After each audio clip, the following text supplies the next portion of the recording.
Daniel, capítulo 3, versículos 8 a 97, no Antigo Testamento. Denúncia e condenação dos judeus. Alguns caldeus disseram ao rei Nabucodonosor: Ó rei, vive para sempre. Tu promulgaste um decreto pelo qual todo homem que devia prostrar-se e prestar culto de adoração à estátua de ouro, e todos os que não se prostrassem e se recusassem a adorar seriam precipitados na fornalha acesa. Pois bem, aí estão alguns judeus a quem confiaste a administração da província da Babilônia, Sidraque, Misaque e Abdênago. Então, Nabucodonosor faz uma acariação. É verdade, ó Sidraque, Misaque e Abdênago, que não servis a meus deuses e não rendeis adoração à estátua de ouro que eu erigi? Se não a adorardes, sereis imediatamente precipitados na fornalha acesa. E qual é o Deus que poderá vos livrar das minhas mãos?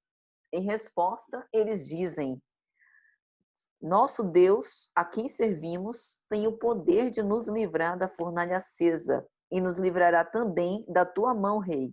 Mas, se ele não fizer, fica sabendo, não serviremos nem assim o teu Deus, nem adoraremos a estátua de ouro que levantaste.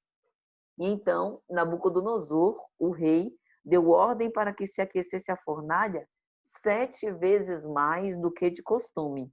Eles foram amarrados e arremessados à fornalha acesa. Entretanto, Sidraque, Misaque e Abdênago caíram, mas começaram a andar no meio das chamas, louvando a Deus e bendizendo o Senhor. E aparece um quarto, que é chamado de Azarias, e que começa, orava a Deus e estimulando-os, bem no meio da boca de fogo. Depois de tudo isso, o rei Nabucodonosor ficou perturbado, levantou-se às pressas e pergunta: Mas não foram 3 os homens que nós atiramos ao meio do fogo e amarrados? Estou vendo 4 e sem amarras, que passeiam no meio do fogo sem sofrerem dano algum. E o quarto deles tem aspecto de um dos filhos dos deuses. E então exclama Nabucodonosor: Bendito seja o Deus de Sidraque, Misaque e Abdênago, que enviou o seu anjo e libertou os seus servos, os quais, confiando nele, desobedeceram à ordem do rei e preferiram expor os seus corpos a servir ou adorar qualquer outro Deus, senão o seu Deus. Eis, pois, o decreto que eu promulgo. Todo aquele que falar com irreverência contra o Deus de Sidraque, Misaque e Abdênago, pertence a ele, a que povo, nação ou língua pertencer, seja feito em pedaços, e sua casa seja reduzida a escombros, pois não há outro Deus que possa libertar dessa maneira. Olha que história fascinante que foi sugerida para a gente abordar aqui, que está lá no livro do profeta Daniel, no Antigo Testamento. Bom, como é que a gente pode examinar isso à luz da ciência espírita? Vamos aqui tentar fazer algumas especulações. Bom, primeiro que esse evento nos lembra da sarça ardente lá de Moisés, né?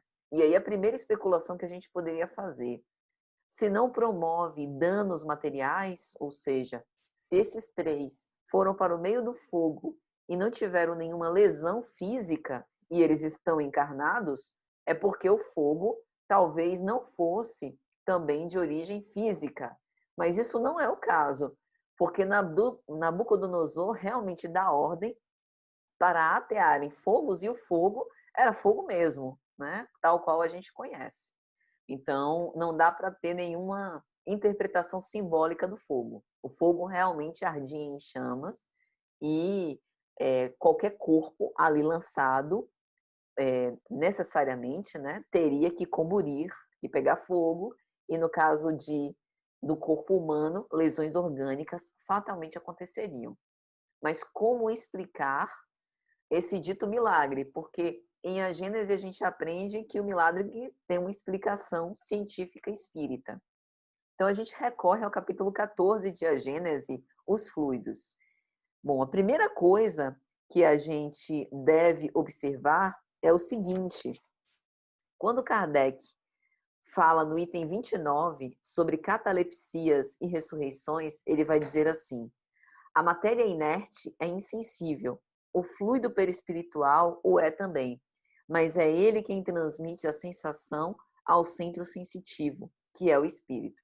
As lesões dolorosas do corpo repercutem, pois, no espírito como um choque elétrico, por intermédio do fluido perispiritual, do qual os nervos parecem ser os fios condutores. Mas pode haver uma interrupção nesse procedimento parcial, de alguma maneira, que nos livre de lesão, no momento de emancipação, de uma grande superexcitação ou preocupação do espírito.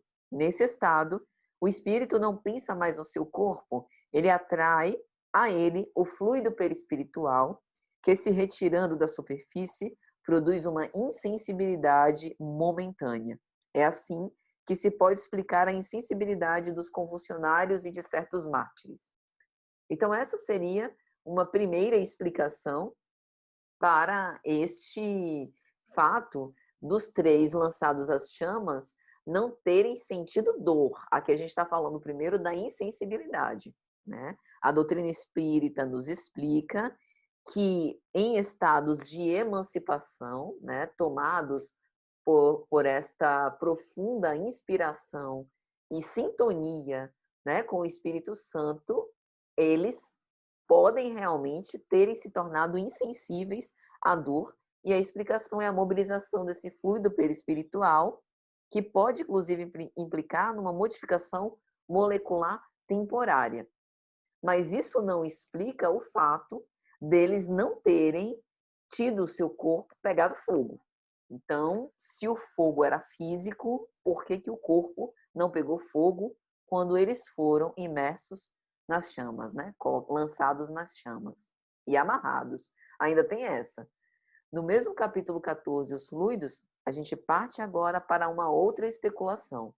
Quando Kardec, no item 43, vai falar de algumas manifestações físicas, né, da mediunidade, ele vai dizer sobre o fenômeno das mesas que levitam, por exemplo. E aí ele diz: quando a mesa se destaca do solo e flutua no espaço, sem ponto de apoio, o espírito não a ergue com a força do braço, mas a envolve e a penetra com uma espécie de atmosfera fluídica que neutraliza o efeito da gravidade, como o faz o ar com os balões e os papagaios, as pipas.